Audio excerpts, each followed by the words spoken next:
So today, we're going to talk about something that's really personal for a lot of people, and honestly, pretty misunderstood. We're diving into the cognitive challenges of living with multiple sclerosis. If you've ever felt like you're fighting this invisible battle that no one else can see, then you are in exactly the right place. Wow, this quote it hits the nail on the head, doesn't it?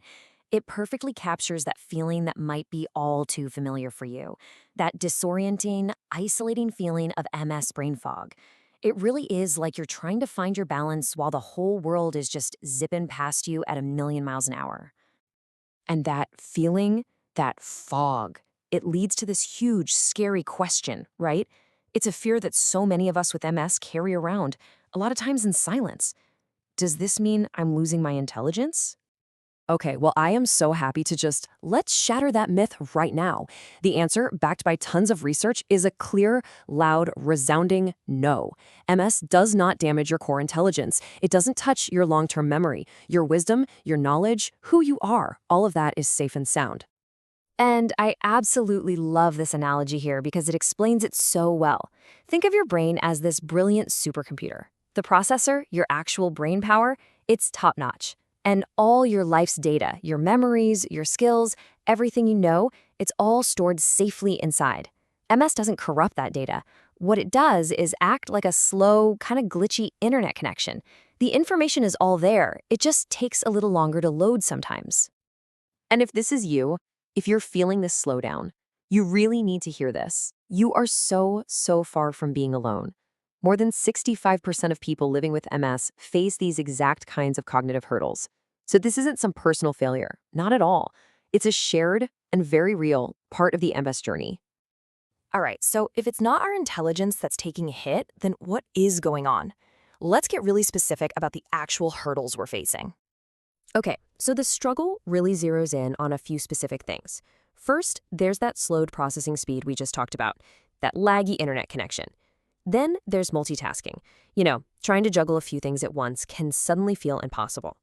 You've also got challenges with what they call executive functions, which is just a fancy term for managing your life, like planning your day or prioritizing tasks.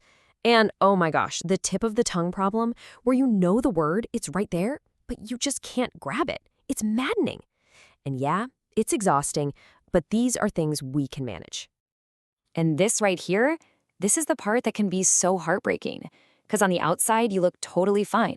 But inside, you're fighting this intense battle just to find a word or organize a thought. And that struggle is completely invisible to everyone else.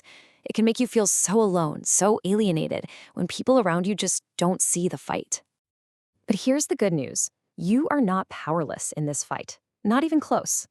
So let's talk about some real, actionable strategies you can start using today to get back a sense of control and score those daily victories. The absolute key to fighting back is this amazing concept called cognitive reserve. I want you to think of it like your brain's ability to build detours around a traffic jam. Every time you challenge your brain by learning something new and complex, it could be a language, a musical instrument, anything, you are actively building this reserve. You're making your brain more resilient. And you can support that reserve with some super powerful daily habits. First up, and I know this feels counterintuitive, but slow down on purpose. When a word gets stuck, don't panic. Just take a breath. It's a strategy, not a failure. Second, get it all out of your head. Use your phone's notes app, a planner, whatever works. Let technology be your co-pilot so your brain doesn't have to carry that extra weight. And third, you gotta become an expert on your own energy. Figure out when you're sharpest, maybe it's 10 a.m., and guard that time. Save the tough mental stuff for then. Now, beyond those day-to-day tactics, let's talk about the long game. There are more structured ways to build up your resilience and actively support your brain's health. First off, please know that asking for professional help is a total power move. Think of these specialists as personal trainers for your brain. They can use diagnostic tools to pinpoint exactly which functions are getting slowed down. And from there, they can give you targeted exercises to literally train your brain to use those new detours, those alternate pathways to get the job done. And second, never, ever underestimate the power you have right in your own hands. Look, these 3 things on the slide, they aren't just a to-do list, they're a system. Getting great sleep makes it easier to be active. Eating good food fuels that activity and your brain. It's this amazing upward spiral where each part strengthens the others and directly boosts your cognitive health. Okay, so we've looked at the problem, the myths, and the strategies. What does it all boil down to? What's the really crucial point here? What's the ultimate takeaway? It's this. That fight you're fighting every single day, the one nobody else can see, that is not a sign of weakness. That is proof of your incredible strength, your incredible resilience. What defines you is not the symptom. It's not the limitation. It's the courage and the creativity you bring to the fight, day in and day out.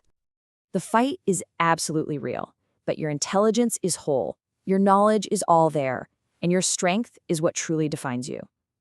So, I'll leave you with this to think about. What's one new small thing you can do this week to start building your own cognitive reserve?